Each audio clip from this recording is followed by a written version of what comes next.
In Money Watch, Wall Street ended the week on a positive note. The Dow Jones rallied after dropping at the start of the trading day. The industrial finished the day up more than 250 points. Meantime, the S&P 500 also finished up around 1%, and the Nasdaq had a strong end to the week of trading, up nearly 2%.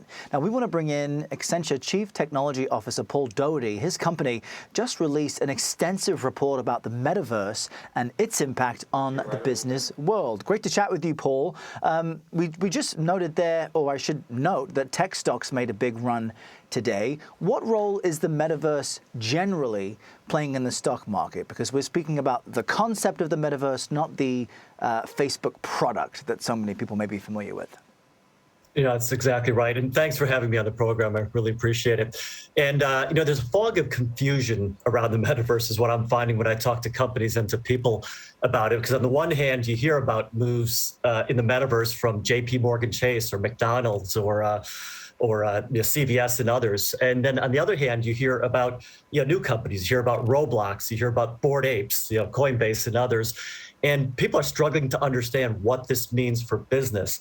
And what we're stating with the vision, the report we put out, is that the metaverse is big for business. It's really going to define the future and impact every part of every business. It's not just for tomorrow. It's happening today. We're already in Accenture operating what we believe is one of the largest business metaverses called One Accenture Park for our employees. And we've launched the Metaverse Continuum Business Group, which is a group we're putting together to help accelerate the tremendous interest we're seeing from our clients and from companies across industries and around the world to move into the metaverse. So, Paul, give us some more concrete details. How is the metaverse changing the way businesses are or should be operating? Yeah, one way to understand the metaverse and to look at it, which helps with that question, is it's really about the future of the internet. When people talk about the metaverse, you'll sometimes hear Web3. Web 1 being Google and things like Google as the killer app in search, Web 2 being social and mobile and everything that happened. And we're seeing new technologies now creating a new future of the internet, and that's what's creating all this opportunity.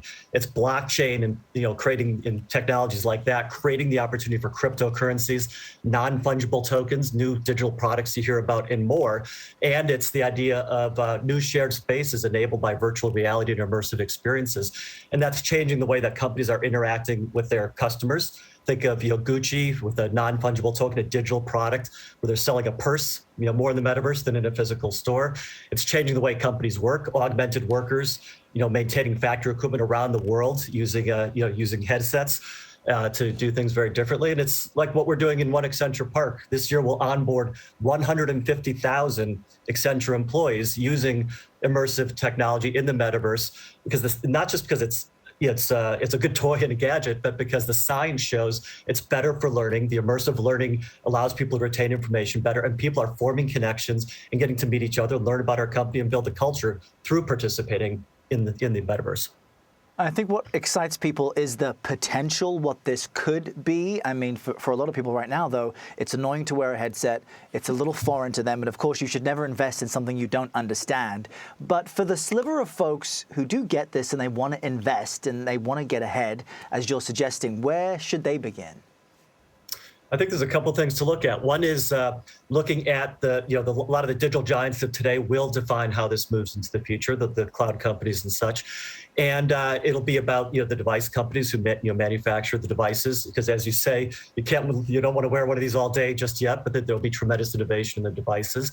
And then it's also about anticipating who's going to build these new capabilities for the future. One way I'd look at it, though, is think about the industries that are going to be transformed from the metaverse and invest in those companies who are getting it early and getting it right, like some of the companies I mentioned a bit earlier, because this will transform business. And just like in the Web 1 area, Google was the killer app, and Google transformed a lot of the tech industry. Amazon redefined e-commerce. The way to think about it is if you don't jump into this now, you may find yourself, outplaced by those companies that build these future worlds and define the rules of the future. And that's why companies need to move now. And I think if you look at where to place your money, it's on those companies that are moving early and understanding how to shape this future world so that they're not left out of it. All right, Paul Daugherty, thank you very much for the clarity. I think I understand a little bit better. I think Errol is way ahead of me here. Thank you so much. Thanks, Paul. Thank you.